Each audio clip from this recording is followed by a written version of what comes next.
வணக்கம் மக்களே. நான் யார் முதுகிலையும் நான் குத்தலை, என் முதுகில் தான் எல்லோரும் குத்திக்கிட்டு இருக்கானோ.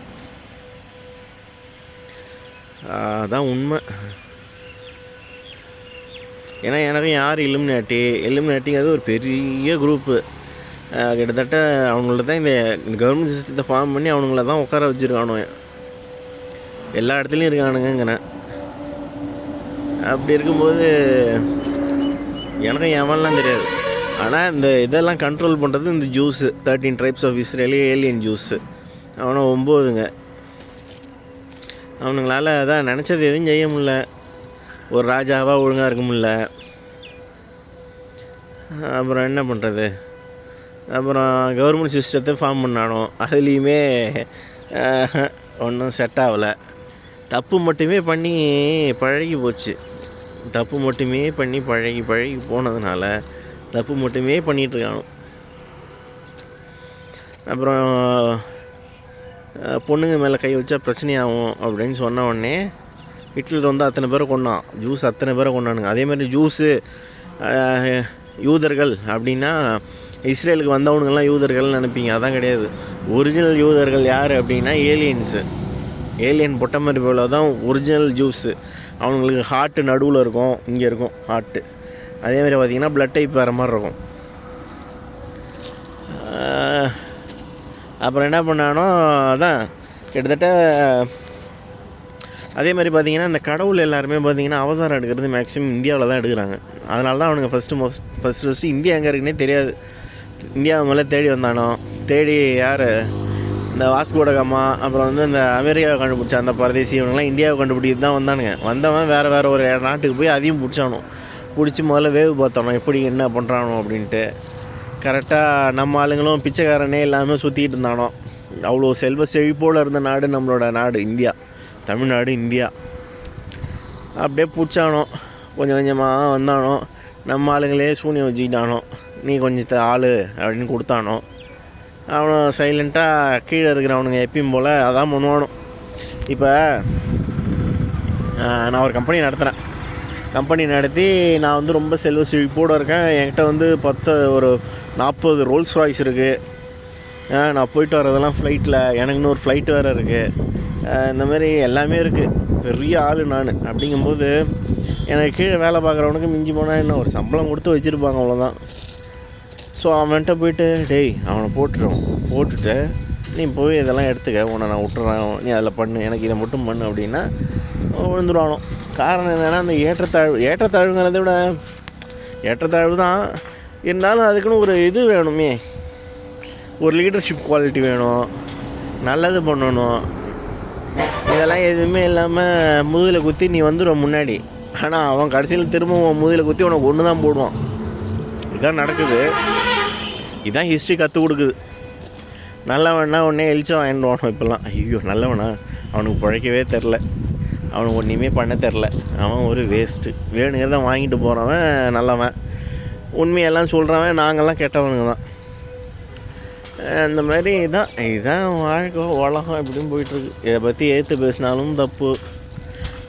எக்ஸாம்பிளுக்கு ஒன்று சொல்கிறேன். இப்போ நிறைய பேர் அது அப்படியே என்னது தீவிரவாதிகள் கவர்மெண்ட் சிஸ்டத்தை எதுக்குறானுங்க, மக்கள் ஆட்சியை கெடுக்கிறானுங்க அப்படிங்கிறானுங்களே, அவனுங்க எல்லாம் நல்லவனுங்க. ஏன்னா கவர்மெண்ட் சிஸ்டம்ங்கிறது அதுவும் இந்த மக்கள் ஆட்சிங்கிறதே மக்கள் நடத்தலையே. சும்மா நீ ஓட்டு மட்டும் போகிற, அதுவும் காசுக்கு போட வச்சுட்டானோ. எதையும் மாற்றுறதுக்கு வழி இல்லை.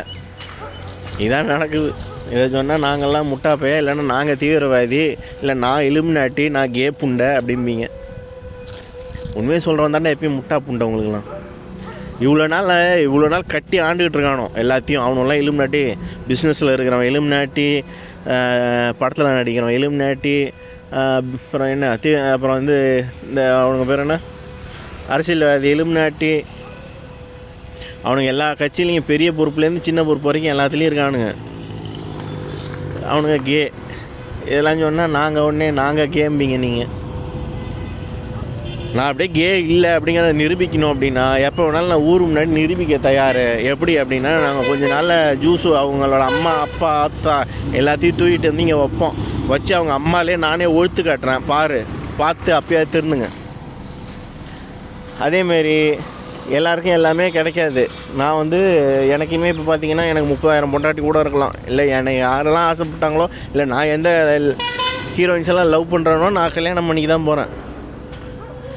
ஏன் அப்படின்னா அவங்க என் மேலே ஆசைப்பட்டாங்க, நான் அவங்க மேலே ஆசைப்பட்டேன், அதனால் நான் கல்யாணம் பண்ணிக்கிறேன். அவங்க அப்பா அம்மாவுக்கு சம்மந்தம் நான் கட்டிக்கிறேன். ஒன்று அதேமாரி ஊரில் ஏதோ இப்போ நான் சொல்லிட்டேன் எல்லாருக்குமே என்னென்னா, நீ என்ன பண்ணுறியோ அதே தான் நான் பண்ணுவேன் அப்படின்ட்டு. நீ வாழ்கிற அதேமாரி ஒரு ஊரில் தான் நான் வாழ போகிறேன் அப்படின்ட்டு. ஸோ நீங்கள் இதுக்கு உடனே கேட்பீங்க, அப்போ நீ 30,000 பொண்டாட்டி கட்டிருக்க, நானும் 30,000 பொண்டாட்டி கட்டிக்கிறேன் அப்படின்னா, நீ அதை வந்து சிலதெல்லாம் நீங்கள் தான் ஏர்ன் பண்ணிக்கணும். எல்லாமேலாம் கிடைக்காது. அதுதான் இதெல்லாம் தான் பிரச்சனையே காரணம். அவன் மட்டும் 30,000 பொண்டாட்டியோட இருக்கான், நம்மளெல்லாம் ஒரு பொண்ணு கட்டிக்கங்க 2 பொண்ணு கட்டிக்க அப்படிங்கிறவனாலே அப்படிம்பானோம்.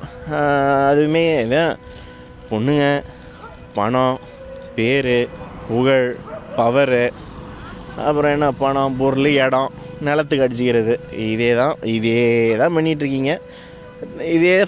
அதேமாரியே ஃபாலோவும் பண்ணிகிட்டு இருந்தீங்கன்னா அழிஞ்சு தான் போவோம்.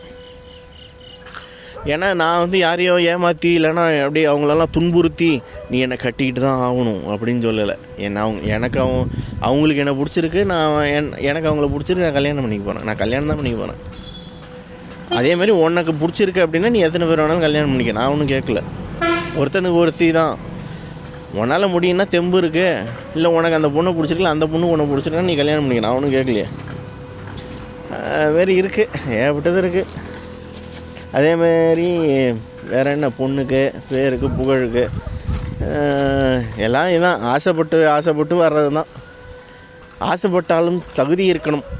தகுதின்னா நல்லவனாக இருக்கணும். முதல்ல கெட்டவனாக இருக்கிறது எவன் வேணாலும், இந்த உலகமே கெட்டவனாக தான் இருக்குது. நல்லவனாக இருக்கிறது தான் தெம்பு வேணும். தப்பு பண்ணாமல் இருக்கிறதுக்கு தான் தெம்பு வேணும். நானுமே பார்த்திங்கன்னா பியர் அடிப்பேன், இந்த ஹாட் ட்ரிங்க்ஸ்லாம் எடுத்துக்க மாட்டேன். அதேமாரி நான் கஞ்சா ஸ்மோக் பண்ணேன், கஞ்சா அடிப்பேன். ஆனால் அவனுக்கு யாரும் கஞ்சாலாம் அடிக்க மாட்டானுங்க. கஞ்சா அடிக்கிற குரூப்லாம் இருக்குது, எல்லா இதுலேயும் தான் வச்சுருக்கானோ. மேக்ஸிமம் அவனுங்கெல்லாம் சிகரெட் அடிப்பானோ, தண்ணி அடிப்பானோ, ஏன் கொக்கைன் எல்லாமே தான் அடிக்கணும். அவனுங்க இதுதான் அப்படின்னு சொல்லி ஒரு இதில் அப்படியே இது பண்ணிட முடியாது. அவனுங்க எல்லாம் கே பொட்டை மாதிரி போயிடும். அது இல்லாமல் ஏலியன் ஜூஸில் ஏலியன்ஸ் அவனும் பொம்பளை பொறுக்கியும் இருக்கானோ, கே புண்ணையும் இருக்கானோ. அவனுங்க இதில் தான் கே அதிகம் உண்மையாக சொல்ல போனாங்க. ஏன்னா பொட்டை மாதிரி போயிடும் அவனெல்லாம். இதுதான் கதை. பார்த்து தெரிஞ்சுங்க, இல்லை எங்களையும் கொண்டு போட்டு அவனுங்க பின்னாடியே போய் அழிஞ்சு போங்க நரகத்துக்கு போய், அவ்வளோதான்.